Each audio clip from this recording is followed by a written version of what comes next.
A gente começa o Bom Dia Brasil com notícias da guerra. Depois de 3 tentativas fracassadas, finalmente os corredores humanitários estão abertos na Ucrânia. A Rússia diz que suspendeu os bombardeios na manhã de hoje para permitir a saída de milhares de civis que querem fugir da guerra. Nossa correspondente na Europa, Cecília Malan, tem as primeiras informações aqui para a gente. Cecília, bom dia para você. Como é que esses corredores humanitários estão funcionando? Bom dia a todos. Bom, estavam funcionando bem até agora há pouco, mas já teve denúncia de violação do cessar-fogo num dos corredores humanitários. A Ucrânia aceitou essa nova proposta russa e autoridades do país disseram que desde 10 da manhã, hora local, muitos civis já partiam de Sumi, uma das rotas dos refugiados. Essa última proposta russa inclui saídas para cidades ucranianas onde o conflito é menos intenso. O plano anterior só tinha rotas com destino à Rússia ou Belarus, que apoia a invasão, ou seja, os ucranianos iriam direto para os braços dos inimigos. A Ucrânia diz que horas antes do cessar-fogo russo, bombas ainda caíam em Sumi. Uma delas atingiu uma área residencial e matou 25 pessoas, entre elas crianças. Mas agora a situação está mais calma e pelo menos 35 ônibus com moradores já deixaram a cidade. Esse comboio foi organizado pela Cruz Vermelha. A Ucrânia também diz que moradores de Irpin, nos arredores de Kiev, estão conseguindo sair sem serem bombardeados, como vinham sendo há dias, mas a Ucrânia denuncia bombardeios russos no corredor da cidade de Mariupol, perto do Mar Negro. A Rússia tinha dito que o cessar-fogo de hoje valeria até 11 da noite, hora local. Ontem à noite foram muitos ataques com artilharia pesada. Em Mykolaiv, no sul do país, bombardeios provocaram vários incêndios em áreas residenciais, matando 5 pessoas. Em Kharkiv, uma das rotas de fuga no norte da Ucrânia, um conjunto residencial foi atingido. 5 moradores morreram por lá. Segundo o Serviço Secreto da Ucrânia, um importante general russo morreu durante o cerco a Kharkiv. O Ministério da Defesa da Rússia não confirma. Até agora, o Kremlin só divulgou suas baixas uma única vez, 498 militares mortos em combate. A Ucrânia diz que já matou 12 mil e que o inimigo está desmoralizado. Ana. Obrigada, Cecília. Até já. E a ONU atualizou hoje cedo os números de refugiados. 2 milhões de pessoas já fugiram da Ucrânia. É a mais rápida crise migratória na Europa desde a Segunda Guerra Mundial. E isso antes da criação desses corredores humanitários de que a Cecília falava. Vamos ver aqui no mapa onde exatamente esses corredores estão localizados. São 7 rotas partindo de 5 cidades. Primeiro mostrando para você da capital Kiev, a saída é para Gomel, que fica em Belarus. A mesma cidade de Belarus também vai receber quem sai da cidade de Chernihiv. Quem está na cidade de Sumi tem 2 opções: ir para Poltava, que é dentro da própria Ucrânia, ou para Belgorod, na Rússia. E de Kharkiv, cidade que tem sido alvo constante de bombardeios, a rota de fuga também é para a Rússia.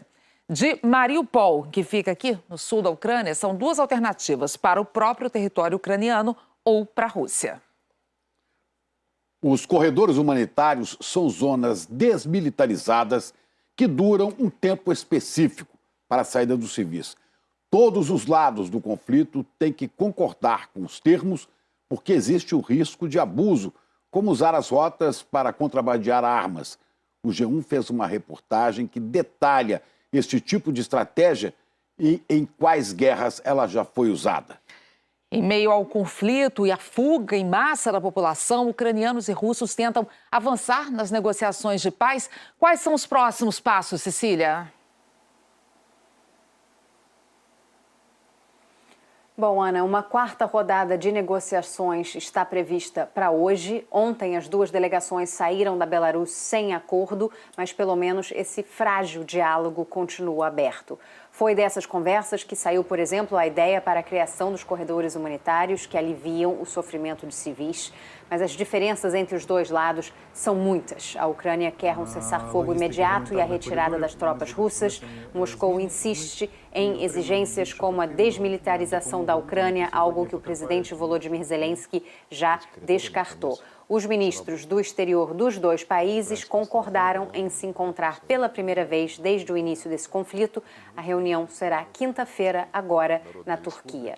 Hoje, o Ministério do Exterior russo soltou um comunicado que chamou a atenção, propondo aos Estados Unidos uma relação de coexistência pacífica como na Guerra Fria. Ana, Chico? Obrigada, Cecília. E uma notícia que traz esperança em meio a essa tragédia da guerra na Ucrânia. Mais de 1.000 civis que estavam em uma região de conflito já conseguiram sair de lá hoje. Cecília aqui de volta para atualizar para a gente como é que está essa operação de retirada, Cecília, depois que os corredores humanitários finalmente saíram do papel.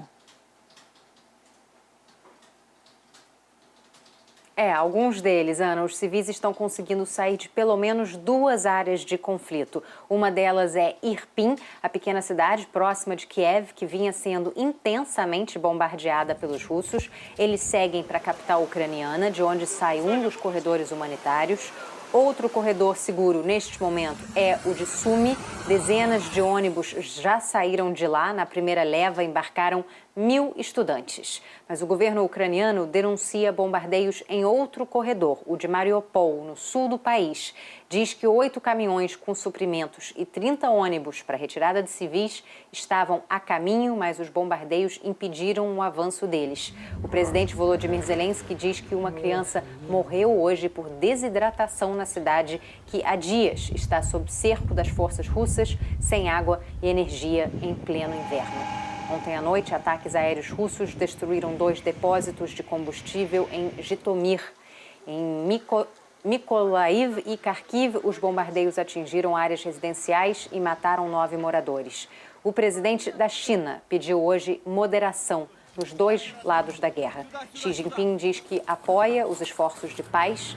O ministro do Exterior russo, Sergei Lavrov, afirma que apresentou ao Vaticano as condições da Rússia para pôr fim ao conflito. São muitas demandas e poucas concessões.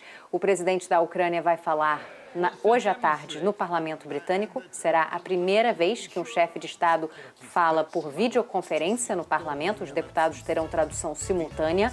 O objetivo é pedir ainda mais apoio militar.